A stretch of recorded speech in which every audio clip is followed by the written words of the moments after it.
Olá pessoal, é um prazer estarmos juntos em mais um vídeo aqui no meu canal Prof. Rogério Mazzini. Para quem não me conhece, eu sou o professor Rogério Mazzini, professor de História, Sociologia, Teologia e agora nas férias, comecinho de janeiro de 2021, resolvi abordar aí algumas variedades no meu canal, uma vez que nós estudamos bastante no ano de 2020, um ano difícil, aula à distância, né, nesse ensino remoto, muita atividade na plataforma virtual, e usando aí as tecnologias, muitas aulas também foram gravadas, vários videoaulas que tivemos que gravar exatamente com o objetivo de poder ajudar os nossos alunos, tanto no ensino fundamental 2, quanto no ensino médio e o EJA também, né?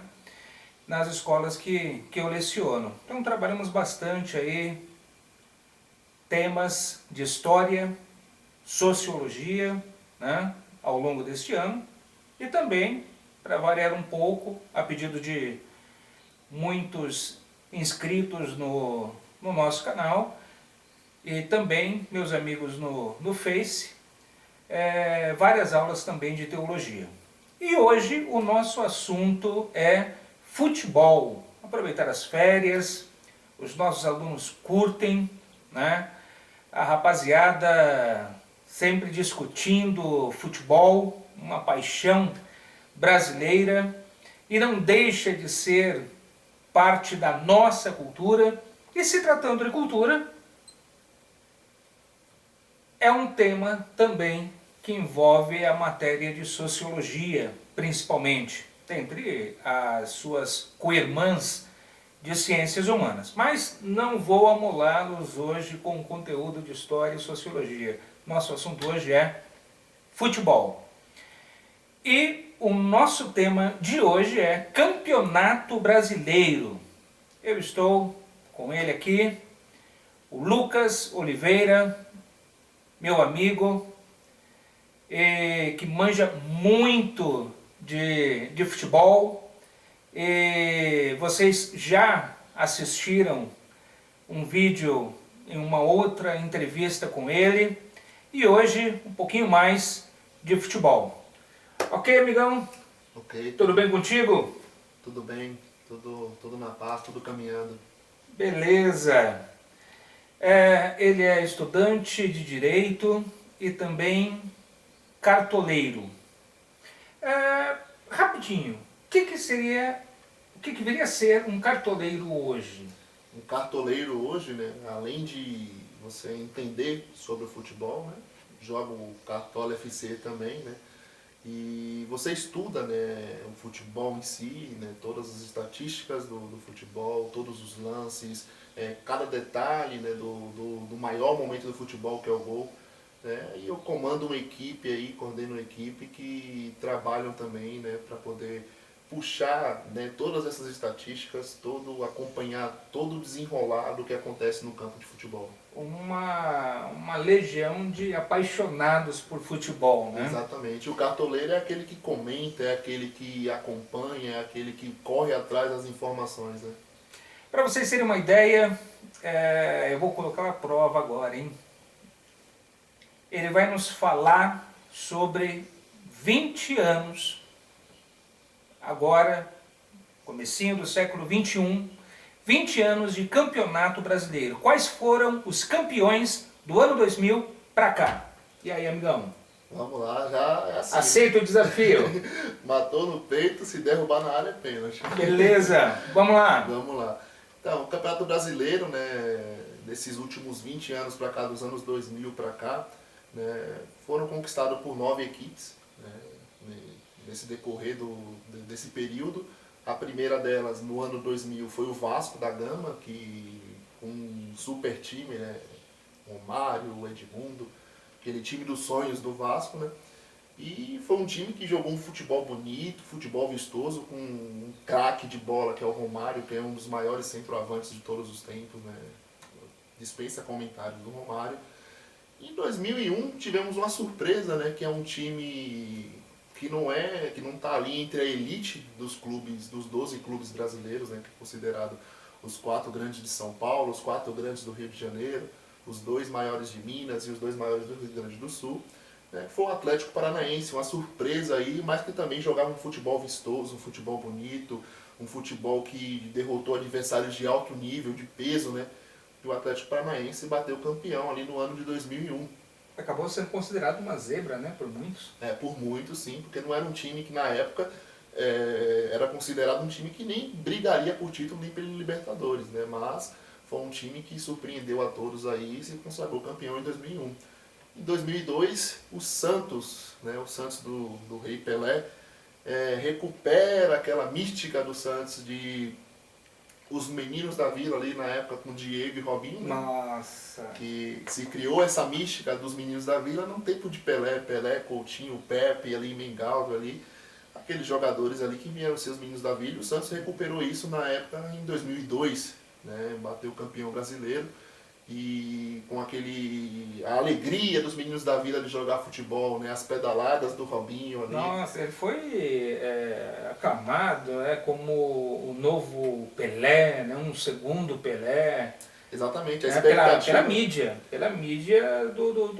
que analisa, que trabalha com futebol, falava isso. A Né? expectativa criada em cima do Robinho ali, pela alegria, pela forma de jogar, era muito grande, né? Era um jogador que ali todo mundo colocava ele como um novo Pelé, que viria a ser. E se esperou muito dele, só que um jogador que não vingou na Europa, né? Um jogador que, jogando no Santos, é espetacular. Agora na Europa ele acabou não vingando. Em 2003 no caso, veio aquele super time do Cruzeiro, comandado por Vanderlei Luxemburgo, na época antes do Flamengo, de 2019, era o clube que jogou o futebol mais bonito do Campeonato Brasileiro, o Cruzeiro, onde se inicia o Campeonato Brasileiro em pontos corridos, ali em 2003, e aquele time bateu todos os recordes do Campeonato Brasileiro, desbancou algumas equipes, não todas, mas desbancou a maioria das equipes, e um time que jogava um futebol ali comandado pelo Alex, né, no meio campo, um excelente jogador, jogou no Curitiba, no Palmeiras. Então, um jogador por onde passou ele fez sucesso.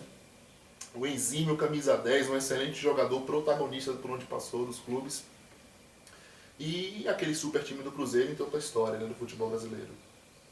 Em 2004, novamente, a alegria, o futebol arte, novamente dos meninos da vila, né, do Santos, de Diego e Robinho também, né, conseguiram bater novamente campeão brasileiro, né, bicampeão brasileiro nesses anos, e um futebol também vistoso, um futebol envolvente, né, como a alegria dos meninos da vila de jogar, um time que batia todos os rivais, né, vencia todos os adversários com folga, jogando futebol bonito, futebol que onde o torcedor ia para o estádio e pagava o ingresso com orgulho, né, porque via o futebol brasileiro ali, aquele futebol moleque.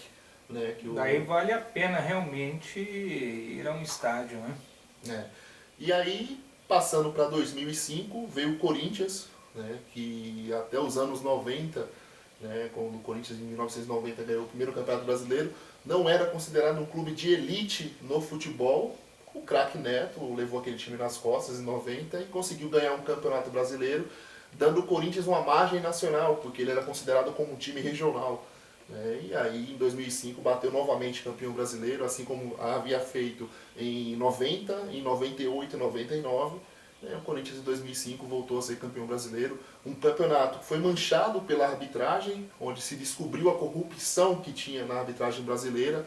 Um campeonato onde se faziam apostas, né, nos jogos, e a arbitragem acabava manipulando os jogos para favorecer as casas de aposta. Me lembro de reportagens, né, a esse respeito. Lamentável isso, né? Lamentável. Lamentável, mas não tira o brilho do time do Corinthians, que sagrou-se campeão. Alguns jogos tiveram que ser cancelados e remarcados, e mesmo assim o Corinthians bateu campeão em 2005. Né?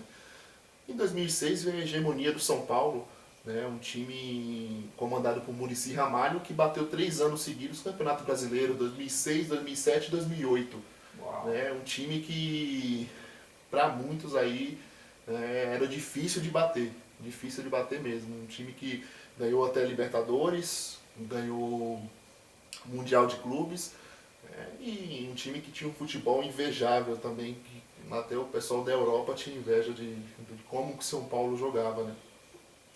Era um time que batia todos os seus rivais, um time que praticamente não tinha deficiência nem na defesa, nem no ataque, era um time que era completo, um time coletivo, né, onde o Muricy Ramalho mostrou que antes dele chegar no São Paulo foi campeão no Náutico, no São Caetano, né, em times de pequenas expressões, e no São Paulo bateu um time grande aí, né, conseguiu essa hegemonia que poucos técnicos conseguiram, ganhar 3 títulos nacionais seguidos, né, tricampeão brasileiro, o São Paulo ali.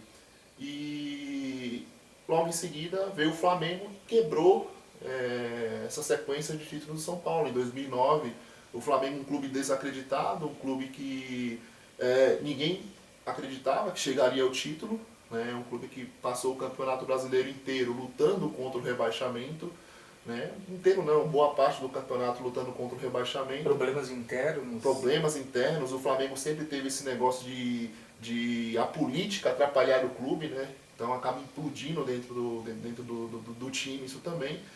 E após uma derrota de 5-0, se eu não me engano, acho que foi 5-0 ou 5-1, que tomou para o Curitiba no Couto Pereira, o técnico Cuca não aguentou a pressão, foi demitido, veio assumir o Andrade, né, o interino, um ídolo da torcida do Flamengo, com aquele timaço de 81 que tinha o Zico e companhia, né? Então o Andrade assume o time e a arrancada do Flamengo rumo ao título começa no jogo contra o Santos, na Vila Belmiro, onde o Adriano faz um gol, um lindo gol, um golaço, né, de fora da área. E ali começa a arrancada, né, onde um jogo que ficou marcado pela morte do goleiro Zé Carlos, né, um ídolo da torcida do Flamengo novamente.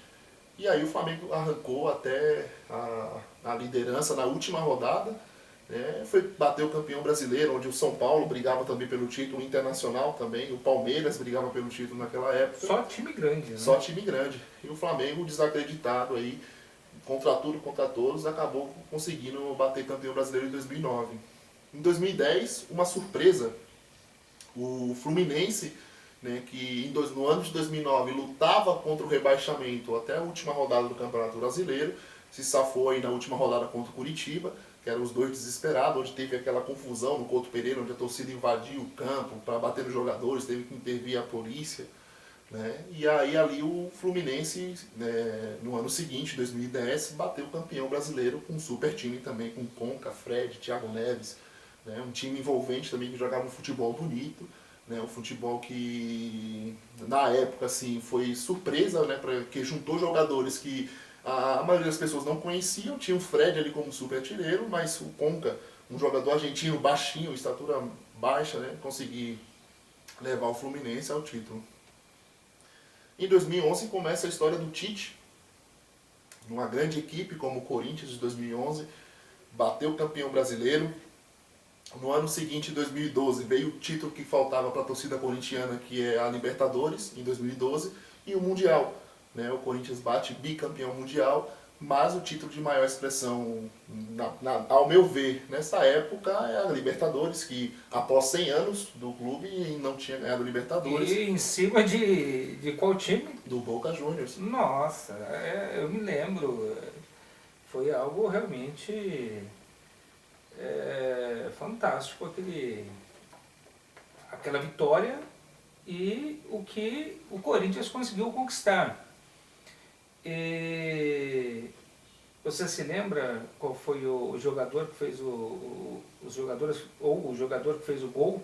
Os gols, Os na gols, verdade. lembro, foi o Romarinho no jogo de ida lá no empate e o Emerson Sheik aqui exatamente. no Pacaembu. Né? Eu lembro que o Corinthians foi campeão invicto da Libertadores, um feito inédito aí, né? Campeão invicto da Libertadores. O Romarinho fez aquele gol de empate lá contra o Boca, entrou e já fez o gol, né, no segundo tempo, e o Emerson Sheik destruiu o jogo no Pacaembu.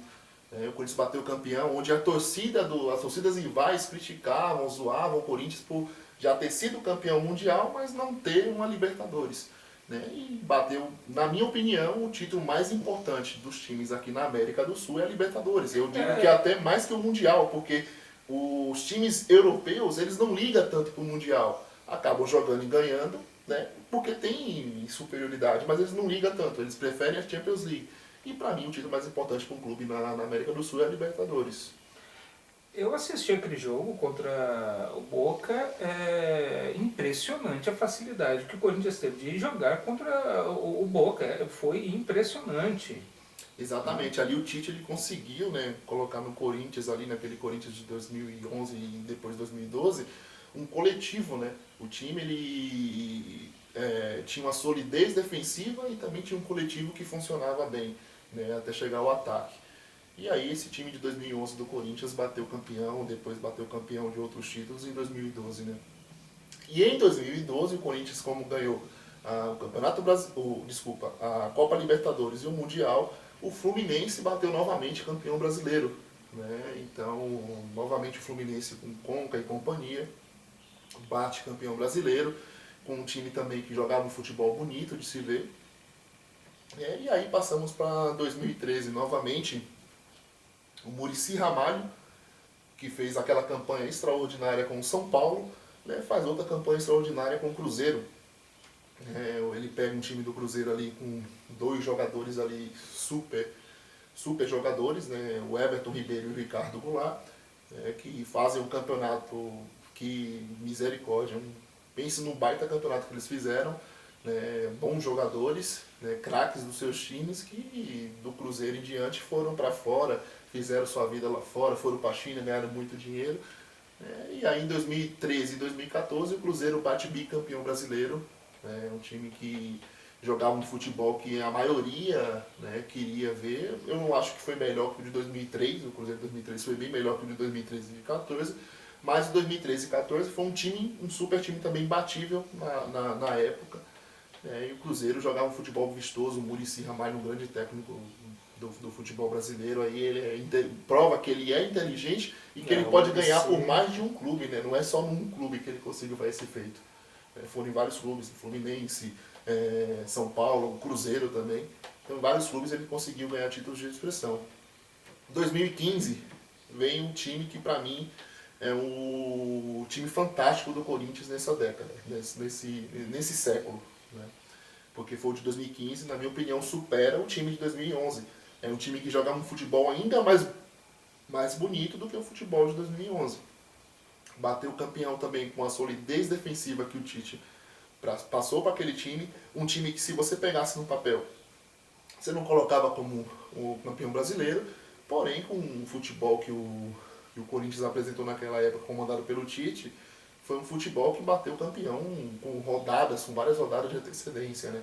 Então, um time ali também onde o Tite foi no ano seguinte para a seleção brasileira, em 2016 assumiu a seleção brasileira, e em 2016 o Palmeiras bateu campeão do Campeonato Brasileiro, onde não jogava um futebol tão bonito assim.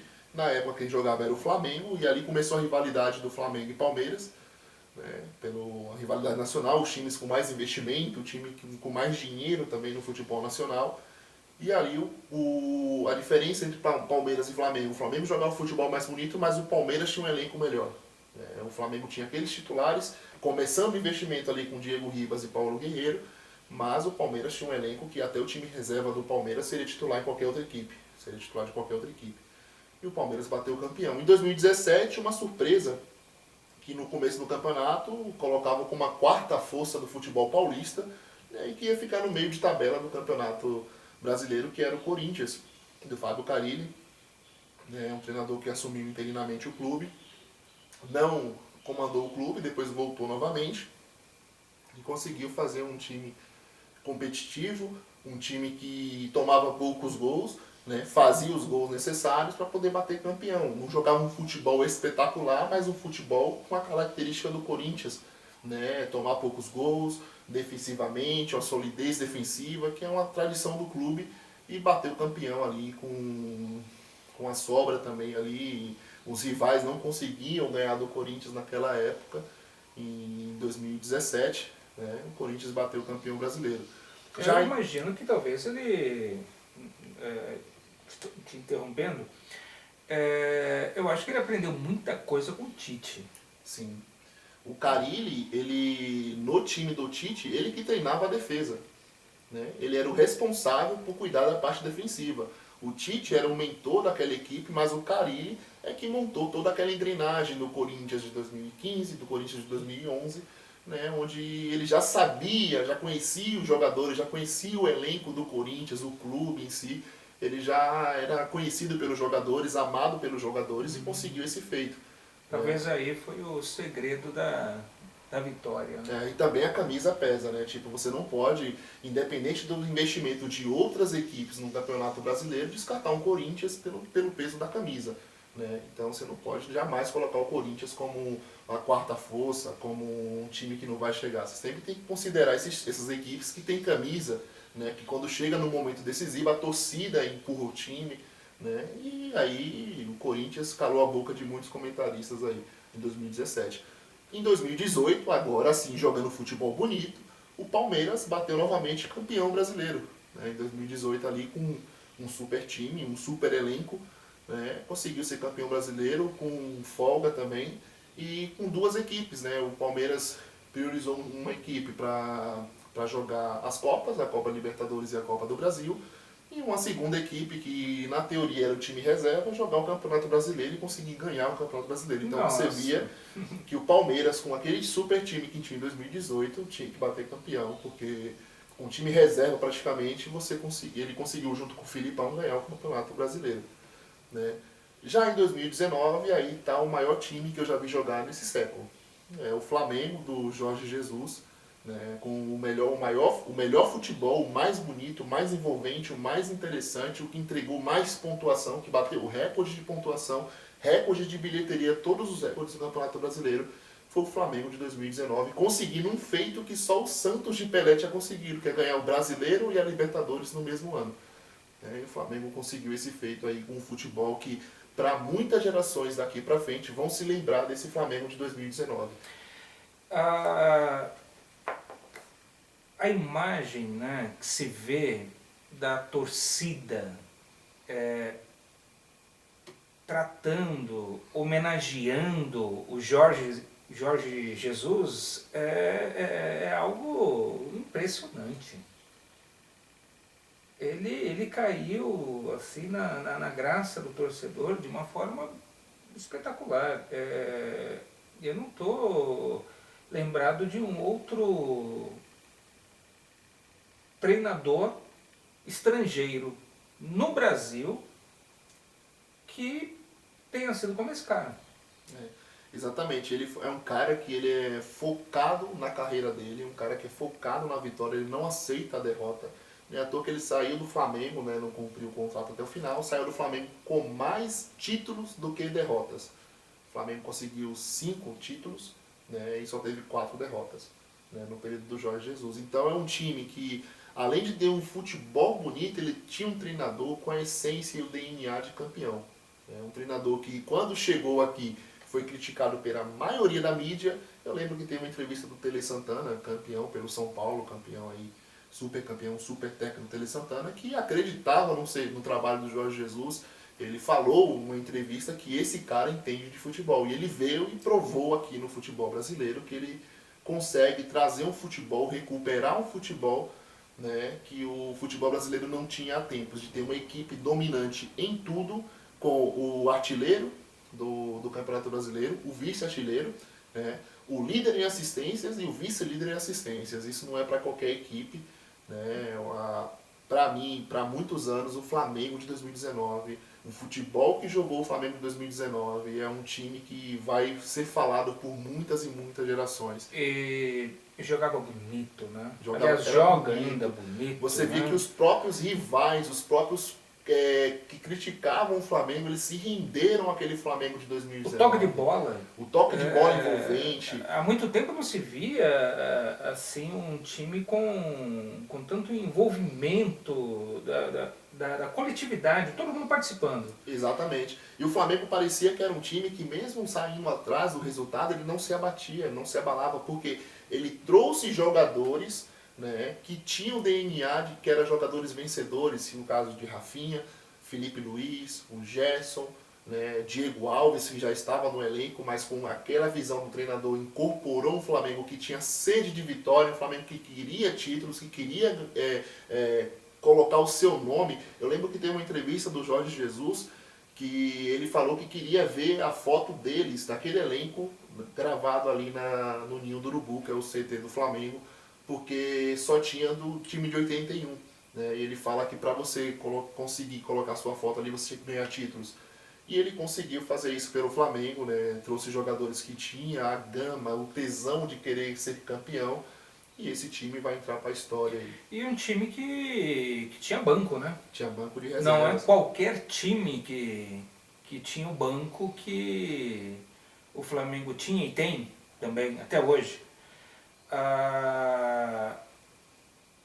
Quando eu assisti um jogo ou outro, quando ele mexia, era impressionante. Podia estar atrás no placar. Ele mexia, pá, os caras faziam ganhar. Os caras que estavam na reserva do Flamengo seriam titulares em qualquer outra equipe. Né? Então, os jogadores que entravam não faziam com aquele futebol que o Flamengo estava mantendo em alto nível, aquele futebol decair. Ele fazia elevar mais ainda o futebol. Então, era um time que às vezes saía atrás do placar, mas sabia que a qualquer momento ia virar o jogo. Não é assim que foi contra o River Plate na final da Libertadores, um time que depois dos 43 do segundo tempo foi virar o jogo. Eu acho que o que mais irrita, ou uma das coisas que mais acaba irritando o torcedor, é aquele atacante fominha, né? Que ele quer fazer tudo sozinho, né? Ele cobra a falta E vai para cabecear. É assim. E ele está num ataque, tem gente pedindo passe na lateral, do lado, pronto para fazer o gol, mas ele insiste em fazer tudo sozinho. E isso não percebe-se no Flamengo. Na equipe do Flamengo. Assim, a equipe do Flamengo tinha jogadores que individualmente eram os craques e seria titular em qualquer equipe. São jogadores que vão para suas seleções. O Flamengo tem o Gabigol, o Bruno Henrique, né, que foram para as seleções brasileiras, o Everton Ribeiro, que na minha opinião é o Esses craque dois, o Bruno Henrique e o Gabigol, por várias vezes eles deram uma assistência, eles tocaram para o outro colega fazer. Além de ser um para o outro, um servindo o outro ao todo tempo, servia outros companheiros, né? O Everton Ribeiro é um jogador que teve muitas assistências, porém não tanto quanto a Arrascaeta, mas se você parar para analisar, a inteligência que o Everton Ribeiro tem naquele time do Flamengo é a mesma do Gerson, Tite. Gerson na seleção, tá? Fica de olho no Gerson. Aí, ó, recado dado. O Everton Ribeiro é um craque de bola. Né? Toda jogada, a construção da jogada passa pelo pé dele. Às vezes ele não conclui a jogada com uma assistência e com gol, né? Mas a jogada se iniciou da inteligência do Everton Ribeiro, um jogador que foi revelado pelo Corinthians em 2007, no ano do rebaixamento. Jogou a última rodada que o Corinthians foi rebaixado, como lateral esquerdo. Ele ficou conhecido, né, para o futebol com a campanha que ele fez no Cruzeiro, né, em 2013 e 2014. Quando veio para o Flamengo, chegou até aquela adaptação do que jogava fora para poder jogar no futebol brasileiro. Foi criticado pela torcida, no ano que conseguiu ter uma boa pré-temporada, conseguiu despontar e ser um craque da equipe do Flamengo. Né, à toa que uns 2 dias atrás, aí uma semana mais ou menos, saiu aí na revista, se você dá uma pesquisada aí, os 100 maiores jogadores do mundo, 100 melhores do mundo, e os 2 únicos que atuam no futebol brasileiro, tem outros brasileiros como Neymar, né, que jogam fora, mas os que atuam no futebol brasileiro, tá o Everton Ribeiro e o Pedro, né, que hoje também é um reserva de luxo que o Flamengo tem. Olha, então, é incontestável, né? É o que eu digo sempre, contra fatos não há argumentos, é um timaço. Vamos lá, tem mais uma perguntinha aqui.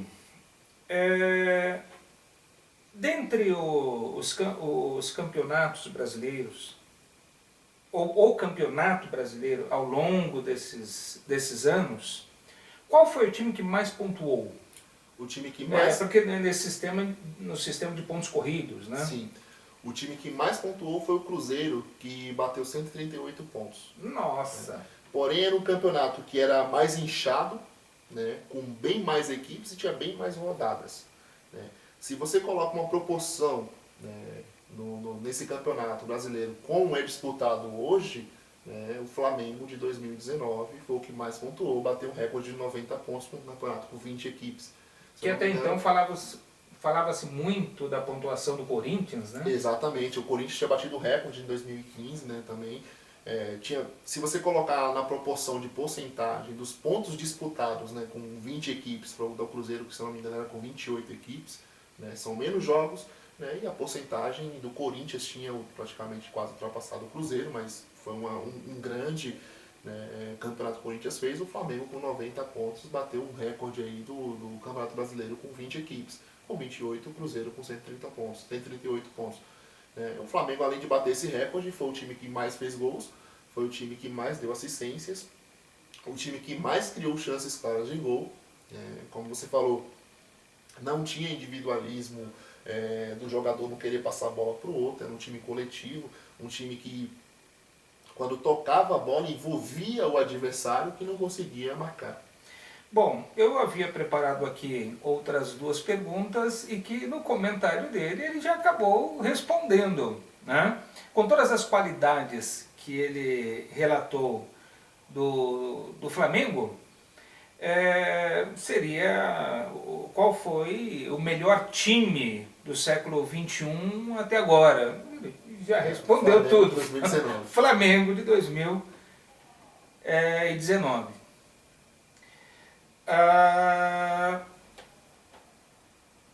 Futebol mais bonito, tinha preparado essa pergunta também, você também já comentou, já falou. O Flamengo de 2019 superou o futebol jogado pelo Corinthians de 2015 e o Cruzeiro de 2003.